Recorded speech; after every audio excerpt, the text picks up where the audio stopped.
या अल्लाह जो है उसको थोड़ा सा डिले करता है, क्योंकि ज़ाहिर है अल्लाह ताला उस बंदे को मज़ीद निखारना चाहता है। अल्लाह चाहता है ये मेरे पास आता रहे, मुझसे मांगता रहे। या अल्लाह उसको उसका रद्द बदल ऐसा दे देता है कि उसको सुकून आ जाता है। अल्लाह ताला से जब मांगना है तो तगड़ा बन के मांगना है, इतना तवक्कल, इतना बिलीफ होना चाहिए। यही तो मोमिन की मिसाल है। मुशरिक की मिसाल क्यों अल्लाह ने कहा ज़ईफ़ है मांगने वाला? क्योंकि उसके हार्ट में डाउट्स हैं, उसको मांगना ही नहीं आ रहा है, उसको पता ही नहीं है मैंने मांगना कैसे। लेकिन बिलीवर के हार्ट पे अल्लाह ताला ने यकीन तारी किया हुआ है कि वो मांगने वाला भी बहुत स्ट्रांग है और जिससे मांगा जा रहा है वो तो फिर अल्लाह है। अल्लाह से जब मांगते हैं तो फिर 100% होप के साथ मांगते हैं। ये दुआ के आदाब में शामिल है।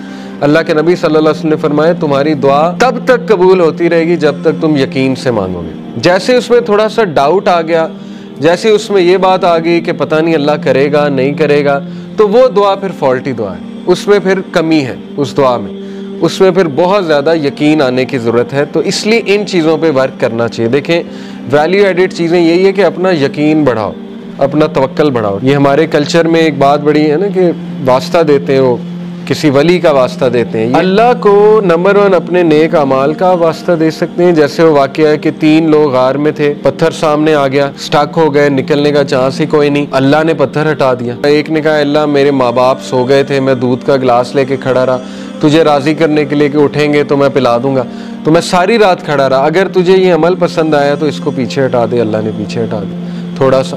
दूसरे ने कहा अल्लाह मुझे दावत गुनाह, मैं गुनाह करना चाहता था, लेकिन उस औरत ने जब मैं एंटर होने लगा तो उसने कहा इत्तक़िल्लाह, अल्लाह से डर जा, तो उसने कहा मैं डर गया अल्लाह। अब अल्लाह को ये अमल कितना पसंद आया।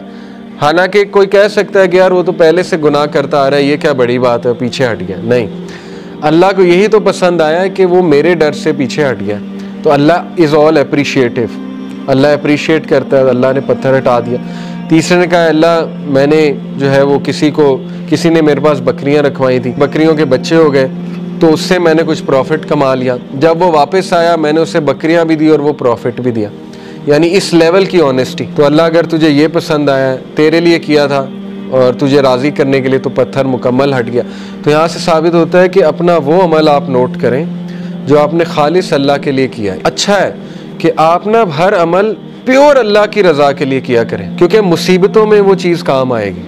ठीक है ना, जब आप पे मुश्किल वक्त आएंगे तो आप वो कोट कर सकते हैं। इसमें कोई प्राइड नहीं है कोट करने में, बल्कि ये तो अच्छी बात है कि अब आप अपना हर अमल मेक श्योर करेंगे कि वो अल्लाह की रज़ा के लिए हो, खालिसतन मैं अल्लाह को राज़ी करने के लिए करूँ। और ये कि अल्लाह के एट्रीब्यूट से उसे पुकारा जा सकता है, अल्लाह को उसके नामों का वास्ता दिया जा सकता है। अल्लाह तू अल जब्बार है, तू अल फत्ताह है। अल फत्ताह कौन होता है? रास्ते खोलने वाला। जब सारे रास्ते बंद हैं तो अल्लाह अल फत्ताह है। तो ये है